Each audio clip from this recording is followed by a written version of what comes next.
warahmatullahi wabarakatuh. Saya Herzman Arif dari Forum News Network.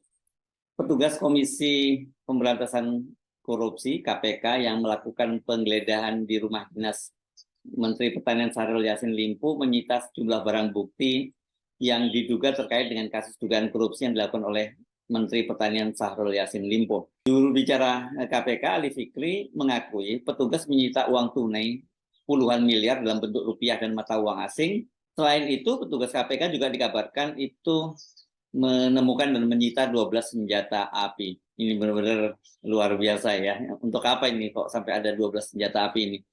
Penggeledahan di rumah dinas Syahrul Yassin Limpo itu dimulai sejak kemarin hari Kamis 28 September pada pukul 16.30 sore hari dan kemudian berlanjut sampai hari ini Jumat 29 September 2023 pukul 12.00. Jadi total ini sekitar 20 jam ya proses penggeledahannya ini. Saya kira ini merupakan salah satu rekor terpanjang ya proses penggeledahan yang dilakukan oleh KPK. Sementara pada saat yang bersamaan itu hari ini petugas KPK juga melakukan penggeledahan di kantor Kementerian Pertanian di kawasan Ragunan, Jakarta Selatan. Jadi ini betul-betul penggeledahan besar-besaran. Saat penggeledahan berlangsung, Syahrul dikabarkan itu sedang tidak ada di rumah. Pak Mentan sedang ada di Roma, ini kata bendahara Partai Nasdem Ahmad Sahroni. Apa hasil proses penggeledahan rumah di Dinas Menteri Pertanian itu? Nah, ini begini penjelasan dari Ali Fikri. Dari informasi yang kami peroleh, dalam proses dimaksud ditemukan antara lain sejumlah uang rupiah dalam bentuk uang rupiah dan dalam bentuk mata uang asing. Itu kata Ali Fikri dalam konferensi pers yang berlangsung di Gedung Merah Putih KPK hari ini, hari Jumat 29 September 2023. Ali belum bisa memberikan secara pasti berapa nilai nominal uang yang disita dalam penggeledahan itu.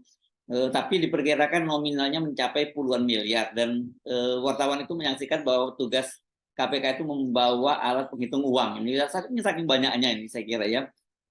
Sekira sejauh ini puluhan miliar yang kemudian ditemukan dalam proses penggeledahan dimaksud itu kata Ali Fikri. Selain uang tunai, penyidik KPK juga menyita sejumlah barang bukti dalam bentuk dokumen, termasuk beberapa diantaranya adalah dokumen seperti catatan keuangan, dan pemberian aset bernilai ekonomis dan dokumen lainnya terkait dengan perkara tersebut. Berbagai barang bukti yang ditemukan selanjutnya akan disita untuk dianalisis dan disertakan ke dalam berkas penyidikan, kata dia. Berkaitan dengan temuan 12 senjata api ini, Ali Fikri tidak menjawab secara langsung. Lalu soal senpi, kami ingin jelaskan ini saja dalam penggeledahan tentu yang diambil dan analisis yang berkaitan dengan perkara. Apa betul ada senpi, maksudnya senjata api? Kami sudah koordinasi dengan Kepolisian DKI Jakarta terkait temuan yang ada dalam penggeledahan itu saja ya, karena yang kemudian kami lanjutkan analisis adalah yang berkaitan dengan perkara. Itu kata juru bicara KPK Ali Fikri. Ini memang dia tidak secara langsung menjawab, ini kelihatannya kalau urusan senjata mungkin tidak ada kaitannya dengan KPK, jadi diserahkan ke Polda Metro Jaya. Sementara KPK fokus pada temuan uang itu. Kelihatannya begitu yang dimaksud ya. Penggeledahan yang dilakukan di rumah Menteri Pertanian Syahrul Yassin Limpo selain sangat lama ini kan juga dilakukan secara besar-besaran. Awak media mencatat setidaknya itu ada 7 mobil yang keluar membawa berbagai barang bukti dan dokumen yang disita. Sebelumnya juga berkembang info bersamaan dengan penggeledahan tersebut KPK itu telah menetapkan status Syahrul Yassin Limpo sebagai tersangka. Ini banyak sekali media yang memuat beritanya itu. Namun ini hal itu kemudian dibantah oleh Ali Fikri. KPK belum menetapkan status Syahrul Yassin Limpo sebagai tersangka karena perkaranya sedang berjalan. Baru kemudian kan teman-teman tahu dilakukan penggeledahan dan kemudian penggeledahan di rumah dan kemudian di kantor Kementan. Jadi ini masih di awal, itu kata juru bicara KPK Ali Fikri. Kendati dibantah oleh Ali Fikri, kalau melihat barang bukti yang disita dan intensnya penggeledahan di rumah dinas maupun kantor Kementerian Pertanian, status Syahrul Yassin Limpo sebagai tersangka ini tinggal menunggu waktu. Kalau kita mundur ke belakang ya, soal bahwa Syahrul Yassin Limpo sudah ditetapkan jadi tersangka itu juga muncul saat KPK memanggilnya pada tanggal 14 Juni lalu. Namun setelah mangkir berapa kali sampai 2 kali kan, dan kemudian akhirnya Syahrul Yassin Limpo memenuhi panggilan KPK pada tanggal 19 Juni dan diperiksa selama 5 jam, kasusnya ternyata tidak berlanjut. Jika benar akhirnya Syahrul Yassin Limpo dijadikan tersangka dan kemudian kasusnya bergulir ke pengadilan, maka Syahrul Yassin Limpo ini akan menjadi kader Nasdem yang kedua ya, yang menjadi terdakwa dan dipastikan kemudian akan direshuffle dari kabinet. Yang pertama adalah Sekjen Partai Nasdem, ya Johnny G. Plate yang menjabat sebagai Menkominfo. Ini prosesnya sedang berlangsung sekarang di pengadilan. Dia terlibat dalam kasus korupsi pembangunan fasilitas BTS. Nah, penggeledahan rumah dinas dan kantor Menteri Pertanian Syahrul Yassin Limpo ini terjadi di tengah-tengah kabar Presiden Jokowi akan melakukan reshuffle besar-besaran. Sejak pekan lalu itu sudah dikabarkan Jokowi akan melakukan rotasi dan juga pergantian menteri. Ada yang digeser, tapi ada juga yang keluar dari kabinet. Seperti saya singgung kemarin bahwa sudah ada yang orang tertentu yang mengaku bahwa mereka sudah diminta untuk masuk ke kabinet oleh Presiden Jokowi. Dan jika benar akhirnya Syahrul Yassin Limpo itu jadi tersangka dan kemudian menjadi terdakwa yang disidangkan di pengadilan, maka ya dia dipastikan ini dia akan direshuffle. Dengan begitu ya Nasdem itu tinggal menyisakan satu menteri di kabinet Jokowi, yakni Menteri Lingkungan Hidup dan Kehutanan Siti Nurbaya Bakar. Karena mereka ini kan punya 3 orang menteri, dapat jatah 3 menteri. Pertama Menkominfo, Johnny G. Plate, kemudian Menteri Pertanian Syahrul Yassin Limpo, dan Siti Nurbaya Bakar.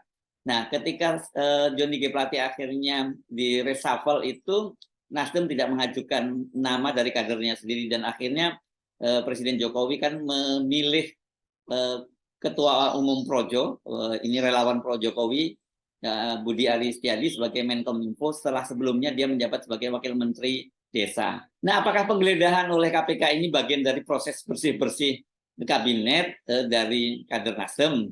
Kalau itu yang dilakukan oleh Jokowi, maka ini ya Siti Nurbaya ini juga tinggal menunggu waktu saja reshuffle-nya. Cuman modusnya seperti apa? Apakah langsung di reshuffle atau harus melalui proses seperti yang terjadi pada Johnny G. Plate dan Syahrul Yassin Limpo, yakni jadi tersangka dulu, jadi di kasus hukum kan gitu ya. Kalau kita mundur ke belakang kan sebelumnya PDIP itu berkali-kali sudah mendesak Presiden Jokowi melakukan reshuffle kabinet, dan ini yang diminta di reshuffle adalah Menteri Nasdem. Ini menyusul deklarasi pencapresan Anies Baswedan.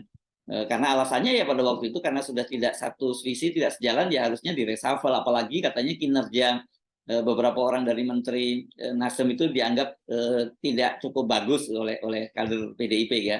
Namun permintaan itu tidak dituruti oleh Presiden Jokowi. Tidak pernah terjadi reshuffle seperti yang diinginkan oleh PDIP, dan ketika kemudian Presiden itu melakukan reshuffle kabinet, yaitu terjadi setelah Menkominfo Johnny G. Plate menjadi tersangka dalam kasus pengadaan BTS dan kemudian dia ditahan.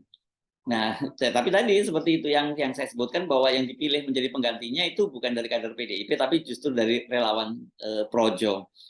Jadi kalau reshuffle dengan cara seperti itu karena ada kena kasus hukum, ya tangan Presiden Jokowi itu bersih, bukan dia yang menyingkirkan Nasdem dari kabinet. Jadi dia tidak harus berhadapan langsung dengan Nasdem karena menterinya di reshuffle. Nah, kali ini tampaknya Presiden Jokowi juga bisa kembali menyingkirkan menteri dari Partai Nasdem dari kabinet dengan alasan yang sama, karena masalah hukum. Jadi bukan sekedar bukan reshuffle biasa saja.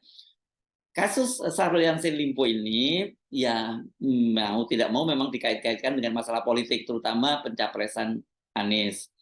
Namun hal itu dibantah oleh juru bicara KPK Ali Fikri. KPK kata dia bekerja berdasarkan alat bukti yang kuat. Bagus sih kalau memang benar seperti dikatakan oleh Ali Fikri itu. Pokoknya kalau ada alat bukti yang kuat ya tinggal disikat saja gitu.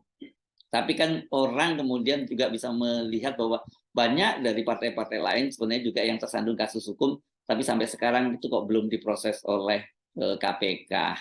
Jadi ya jangan disalahkan kalau kemudian orang berkesimpulan bahwa ya KPK ini bekerja memang berdasarkan order dari rezim yang berkuasa.